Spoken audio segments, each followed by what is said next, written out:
The moment Sarah Chen raised her hand in Professor Zweigstal's advanced galactic physics class, every alien in the room felt their survival instincts kick in. The three-eyed Vorthack beside her actually whimpered. Nobody expected the Deathworlder to have an answer, especially not to the quantum displacement paradox that had stumped the galaxy's greatest minds for a millennium. Sarah had been the only human admitted to the prestigious Galactic Academy of Sciences, much to the horror of her classmates.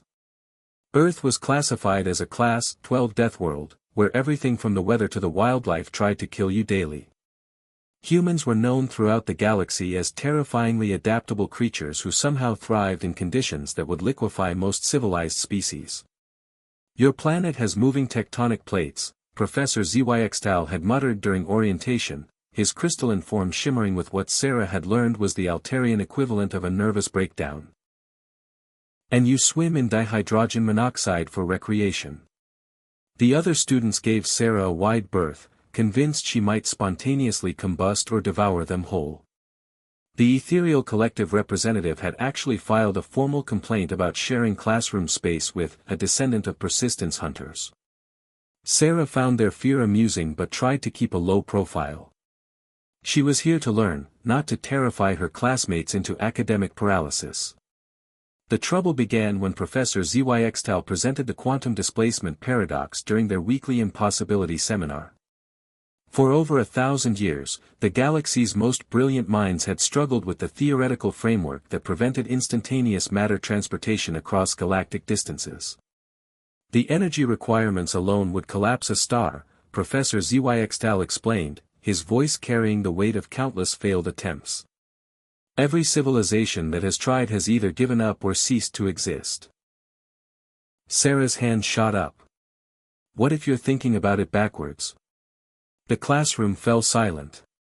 Professor Zweigstal's prismatic eyes flickered, a sign of extreme distress. "I beg your pardon, Miss Chen." "Well," Sarah continued, oblivious to the mounting panic around her, "you're trying to move the matter, but what if you moved the space instead?" She stood up, her movement causing 3 students to faint and 1 to activate an emergency beacon. "On Earth, we have this thing called tectonics. The ground literally moves beneath our feet. What if you created a controlled spatial fold, like, imagine spacetime as a piece of paper, and you just..." She made a folding motion with her hands. Professor Zweigstal's form began to pulse rapidly. That's theoretically impossible. The energy requirements would be actually manageable," Sarah interrupted, pulling out her tablet and running quick calculations. "See, if you use the existing quantum foam structure as a framework, you're not fighting the universe. Universe's natural state, you're working with it. Like surfing a wave instead of trying to push the ocean." The room erupted in chaos. Half the students were calling for immediate evacuation, while the other half were frantically taking notes.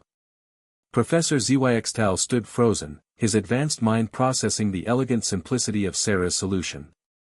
"By the ancient protocols," he whispered, "she's right. The Deathworlder is absolutely right."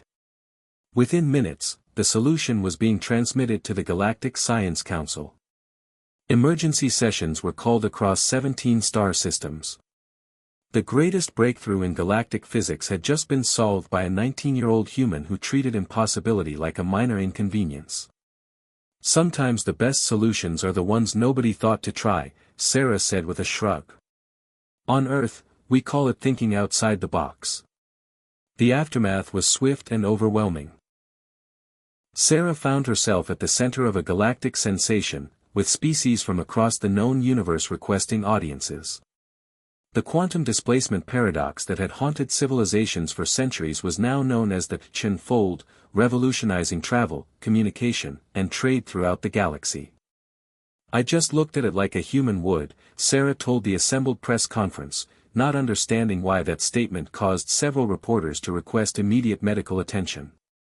Professor Zweigstal, now recovered from his initial shock, became Sarah's most devoted mentor.